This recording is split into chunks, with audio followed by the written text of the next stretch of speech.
ইতালিতে আমার কাছে সবচেয়ে বেশি কষ্টের কাজ হচ্ছে ডিউটি শেষ করার পরে রান্না করাটা। দেখেন, ডিউটি শেষ করছি, সবাই চলে গেছে, আর আমি একা একা রান্না করতেছি।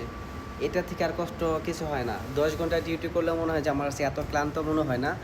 আর 40 মিনিট রান্না করলে আমার যে ক্লান্ত মনে হয়। আমাকে অনেকে জিজ্ঞেস করছেন যে ভাই আপনার রেস্টুরেন্টে খান চাইনিজ খাবার, কত আইটেমের খাবার, এইগুলা খান না কেন? আর সুশি খাবারটা তো অনেক ফেভারিট, অনেক ভালো একটা খাবার। বিশেষ করে ইউরোপের মানুষগুলো অনেক বেশি পছন্দ করে। আপনি কেন খান না?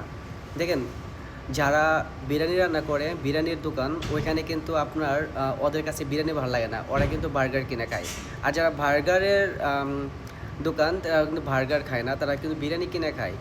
এই হচ্ছে বিষয়। আমি চাইনিজ রেস্টুরেন্টে কাজ করি, এখানে সুশি থেকে শুরু করে অনেক আইটেমের খাবার আছে, কিন্তু আমার কাছে ভালো লাগে না। আর আমার কাছে ভালো লাগে সেই ভাত, সাথে গরুর মাংস কিংবা সবজি। এটা আমার কাছে সবচেয়ে বেশি ভালো লাগে। অন্য কোনো খাবার আমি একদম খাই না, সুশি তো একদম না। ভালো থাকবে।